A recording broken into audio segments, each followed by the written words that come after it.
Oke dulur, selamat siang. Review lagi. Nih kemukus.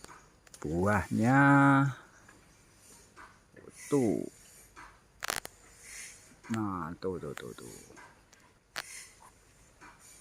Ini buahnya lebat banget. Ya. Nanti tak kasih tahu triknya. Uji coba ini sudah beberapa tahun dan berhasil ya, dikatakan berhasil. Kenapa dikatakan berhasil? Karena biasanya tiap tahun mati, di sini masih aman Sulaiman. Nah ini sampai segede ini, dan buahnya luar biasa. Ini satu tajarnya pohon sengon Jawa yang ini. Nah, ini sengon Jawa. Terus yang itu, yang dekat pohon kelapa itu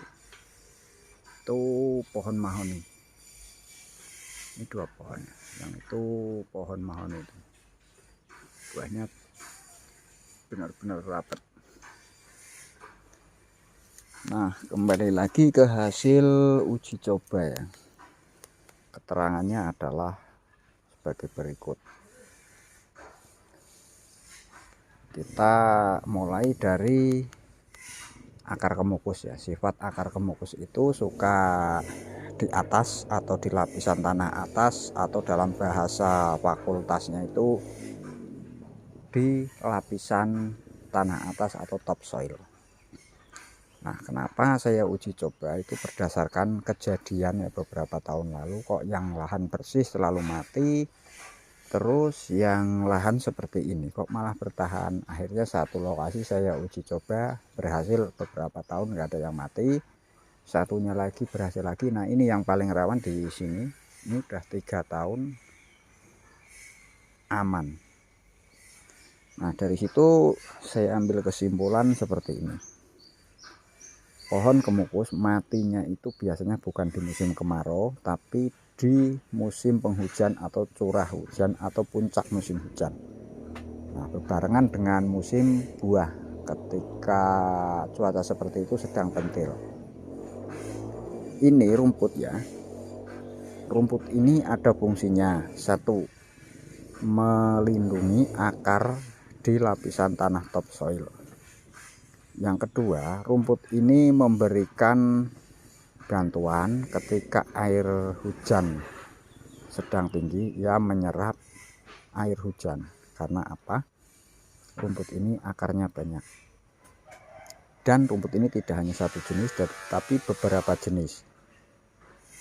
Nah, kemudian fungsi lainnya, ia menyumbangkan unsur hara melalui daun yang terjatuh, kemudian jadilah kompos atau tanah topsoil. Nanti bedanya pupuk kandang dengan tanah topsoil saya bahas. Nah kemudian fungsi berikutnya adalah melindungi batang bagian bawah dari cendawan patogen yang terbawa oleh serangga. Nah intinya seperti ini. Nah, serangga itu kebanyakan yang membawa cendawan patogen ya, dia nggak suka di rumputan seperti ini, yang nabrak seperti ini nggak suka. Nah, seperti ini itu ya. Ini keterangan pertama mengenai patogen atau jamur yang dibawa oleh serangga. Nah yang kedua, daun yang kering seperti ini dari rumput ya akan jatuh ya, di sini aja.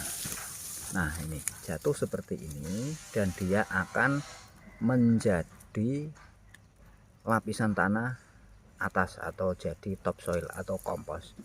Bedanya dengan pupuk kandang, kalau pupuk kandang itu pasti subur tapi belum tentu sehat. Tapi kalau tanah topsoil itu sehat, pasti subur. Nah fungsinya seperti itu.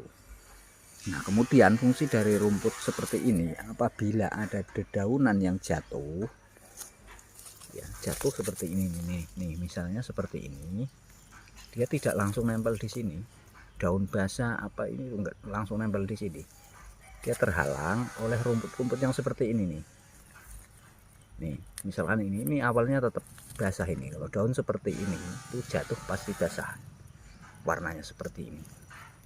Nah, jatuhnya nih banyak sebab ya, bisa angin, bisa kena timpaan ranting kayu dan lain-lain. Seperti itu.